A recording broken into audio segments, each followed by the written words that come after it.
Thank you, Chairman Smith, for your unwavering leadership and solidarity with those who are persecuted in China and all over the world.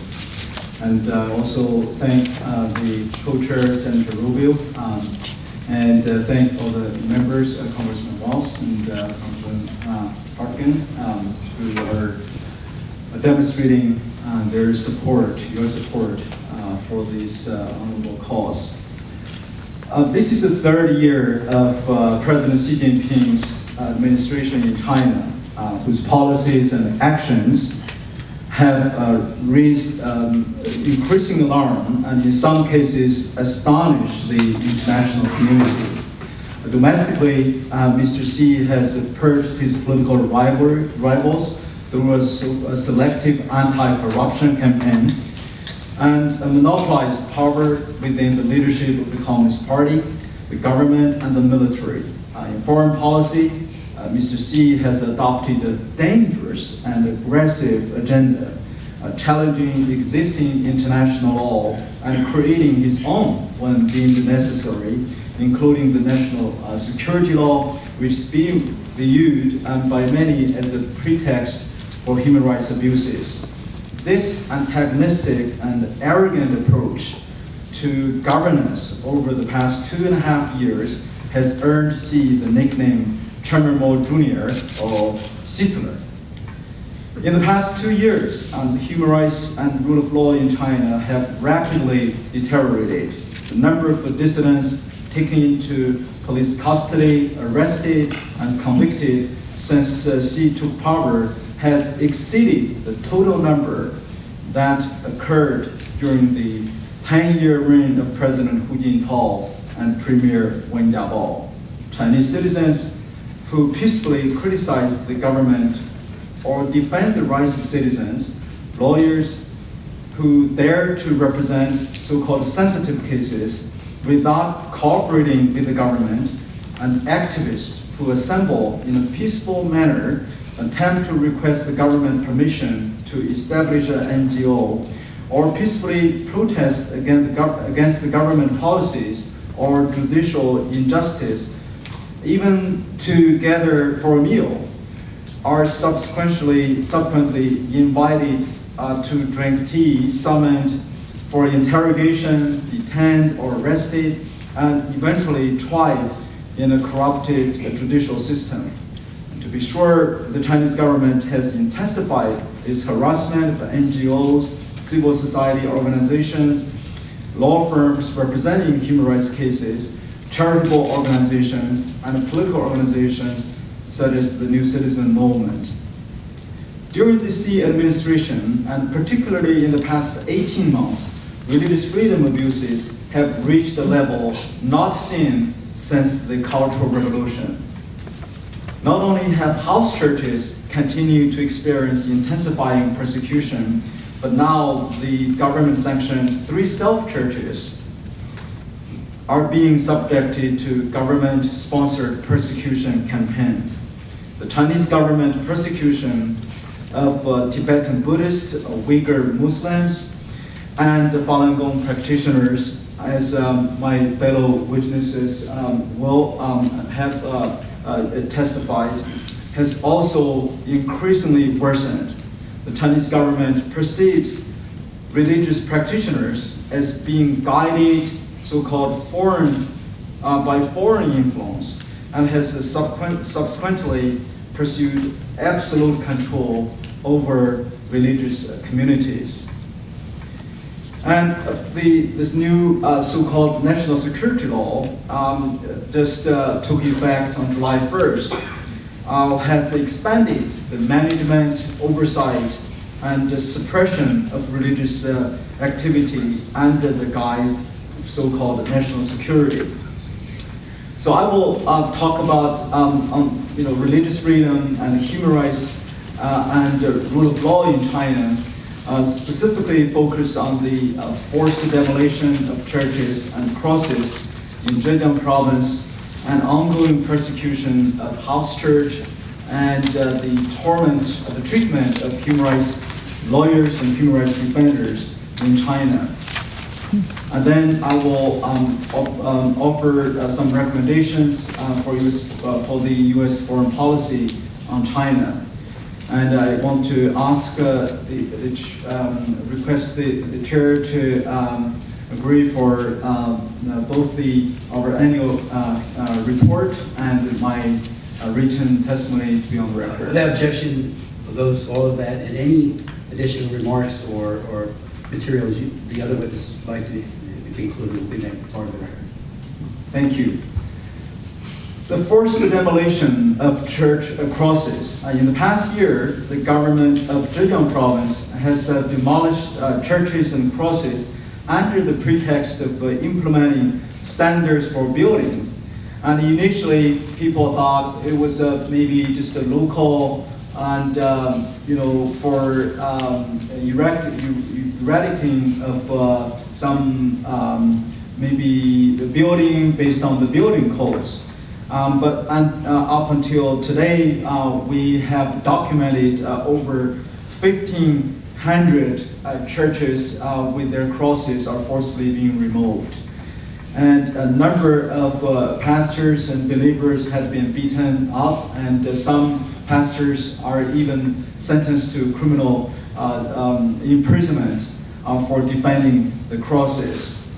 According to the information we have collected, at least besides the government-sanctioned churches, which is more than 1,500, with their crosses being removed by force, or some of their churches, the whole building was totally destroyed.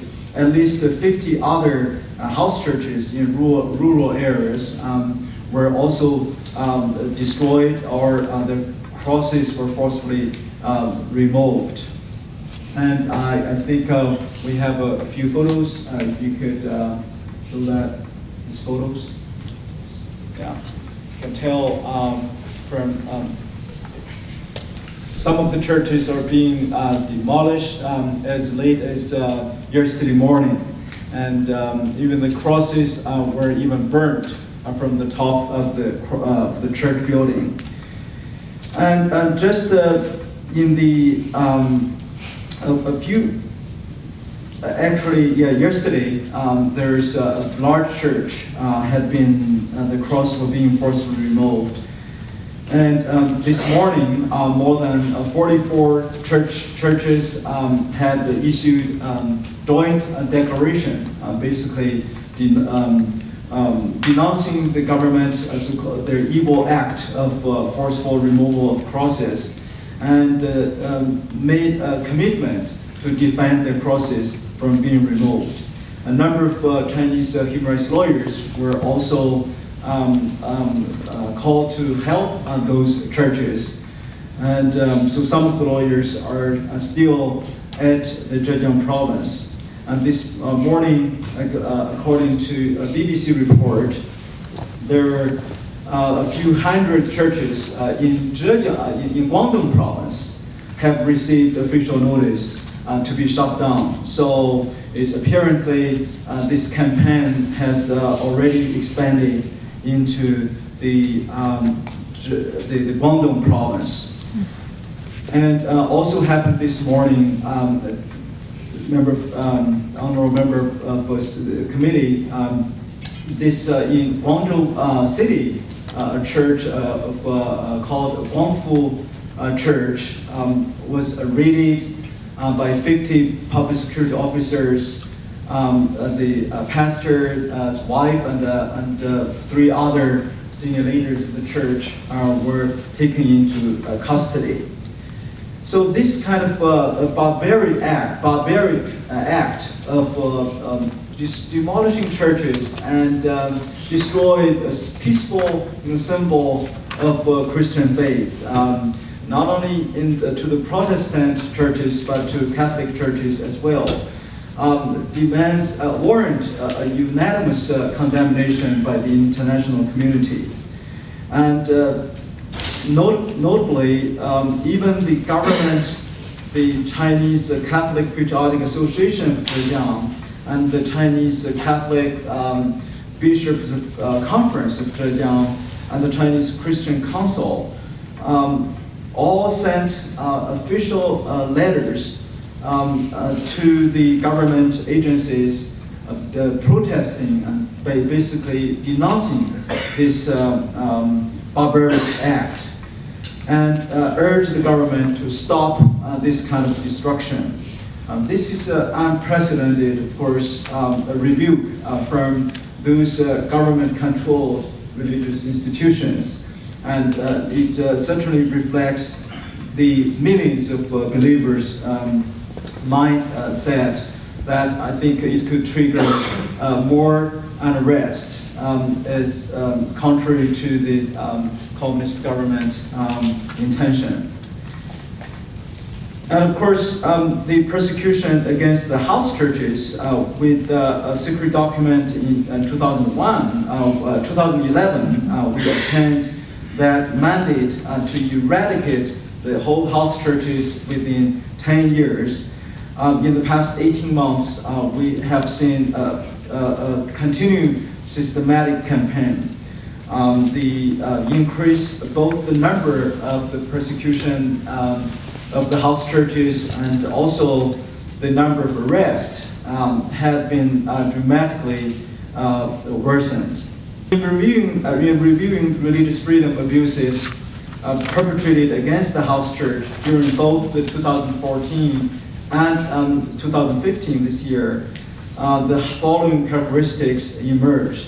The abuse of administrative penalties and regulations regarding the length of administrative or criminal detention of church members and leaders, persecuting churches and church members under the guise of so-called eradicating cults, and confiscating house church possessions, religious materials, including Bibles and the other scriptures, banning and harassing Sunday schools, and even the church managed kind of like kindergartens, like in Guangxi province, 4 leaders of the kindergarten teachers were sentenced to criminal sentence this year for just teaching the children about character building.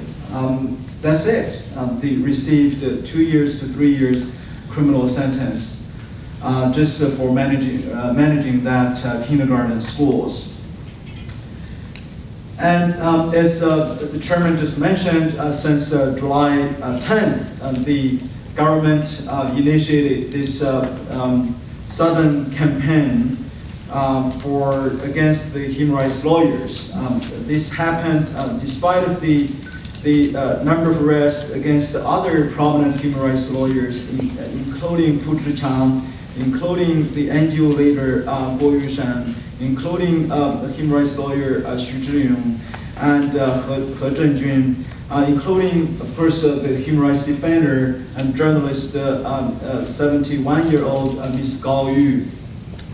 And this new wave of attack against the human rights lawyers and human rights defenders really prove that the Xi Jinping administration has no intention at all to obey its own law, and let alone the international law.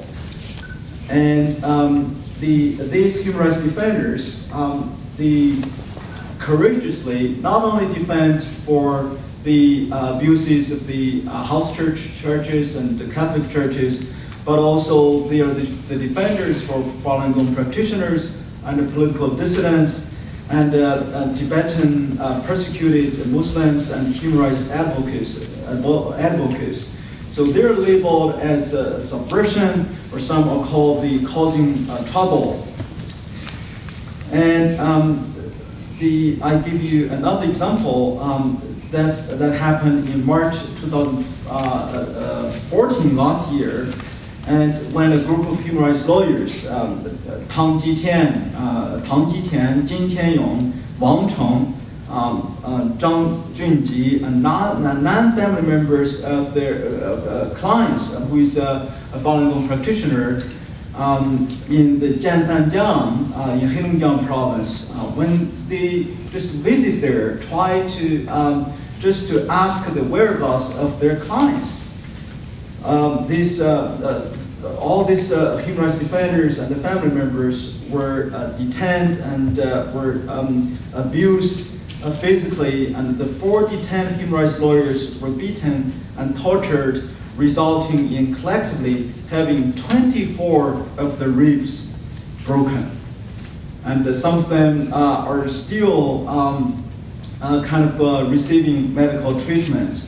And so this is just one of the incidents happened in the past year. And this morning, Chairman Smith, there is a case in Guangzhou involve 3 bold human rights defenders. They are a Christian human rights lawyer, Tang Jingling and Yuan Xinting and Wang Qingying. They are human rights defenders. So for simply holding a banner in front of a government building, demand for freedom of speech, this morning their trial just started, and several of the lawyers have been arrested, including the lawyer Sui Muqing, who is one of the victim of this July 10th raid. So as of this morning, we learned at least over 246 human rights lawyers and advocates and legal professionals have either been interrogated, detained, or have gone missing into police custody, of which 11 human rights lawyers and 3 human rights advocates have been criminally detained, and 6 remain missing. And I received a note from one of the missing human rights lawyers with whom Congressman Smith has met, attorney Li Heping, and his wife just sent a note this morning and saying that she had to send off her 13-year-old son to her hometown in a rural area away from Beijing. And she basically said, this 13-year-old boy witnessing on July 10th when her home were raided, and his father, attorney Li Heping, was taken away in front of this 13-year-old, and with their another little girl. So she felt, she said, sending, despite her reluctance to send her son away, and she just prayed that being in the rural area, maybe that could protect their 13-year-old son from being further harassed. And the 16-year-old son of the other 2 human rights lawyers, Miss Wang Yu and her husband, attorney Bao Longjun, and their 16-year-old son, Bao Mengmeng, on July 9th, he was just on the way to go to study in Australia. Then after the public security officers abruptly just kidnapped his father and also this 16-year-old son, boy, and separate them and put him in detention for 48 hours.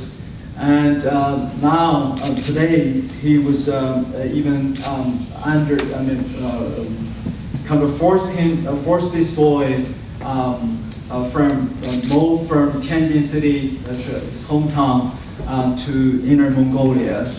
And he was already summoned for 3 times for interrogation. I have a 16-year-old daughter. Actually, I brought her with me today. And as a father, how do you feel that that when you are together and suddenly that a group of strangers by force and grab you and grab the father away, and for already 11 days, nobody knows where the father or the mother is being detained, and their lawyers are not able to find anything. So this new wave of campaign once again shows that it's almost the government became part of like a mafia style to arbitrarily doing forced disappearance and kidnap these human rights lawyers, and they are the backbone of the China's rule of law. And they are the defenders, and they should be rewarded for their action, as Chairman Smith made a statement, on July 10th, right after this happened. So I want to make a few recommendations. Thank you, Senator Rubio. Yes, I think the how part, at least I can give a few recommendations. First of all, I think given the fruitless of the years of U.S.-China human rights dialogue with China, I think I would really recommend the administration to stop, to cancel this kind of really useless, toothless human rights dialogue. And I would also recommend the human rights should play a more central role instead during the annual U.S.-China strategic and economic dialogue instead, and including a review mechanism to ensure progress on human rights is made during each year's meeting. And I also would urge Congress, both the House and Senate, to seriously pass this Global Magnitsky Act and the other Human Rights Protection Act sponsored by Congressman Smith. And I think that the mechanism, if passed by the Congress for the Global Magnitsky Acts, would really give the true teeth, to ensure at least partially those human rights abusers would be more hesitant to make further persecution. And for instance, the latest campaign against the human rights lawyers, and the Chinese government admitted the central figure who orchestrated or led this campaign is Minister Guo Shengquan.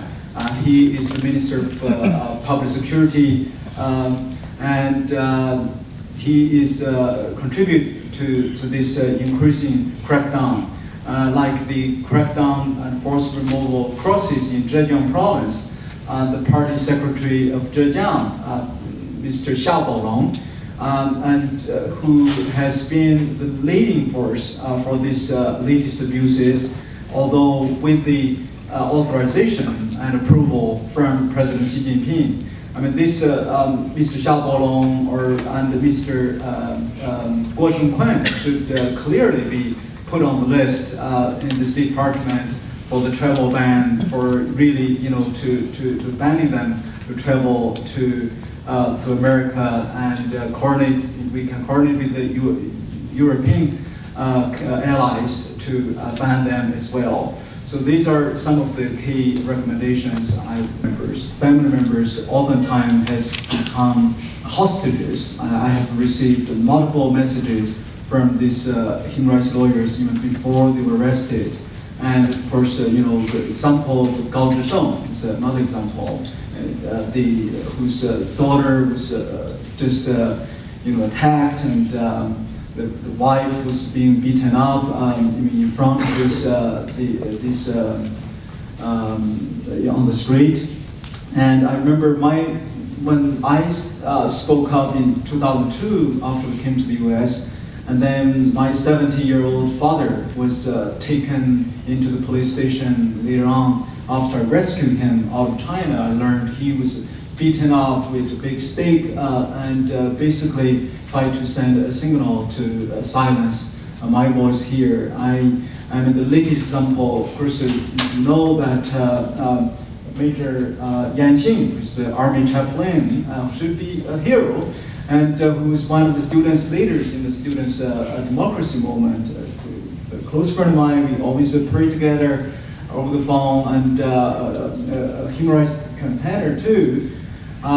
He, requests to even visit his ill mother initially. Remember, you also tried to intervene, and a member of other Congress, member of Congress write letters, try to really do a private diplomacy for just a simply humanitarian ground.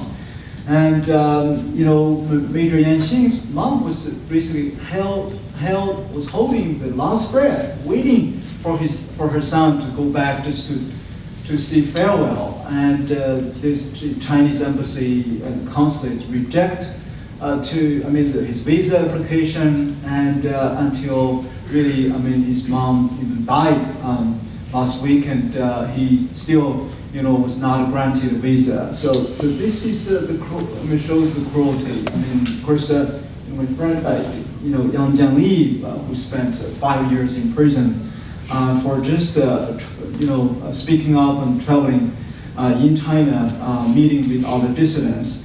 And I think, given the kind of the deteriorating situation, one of the concrete recommendations I would urge you and Senator Rubio to really strongly pushing is to urge the Obama administration to reconsider its invitation to President Xi Jinping to visit the United States in September. And this is not the environment,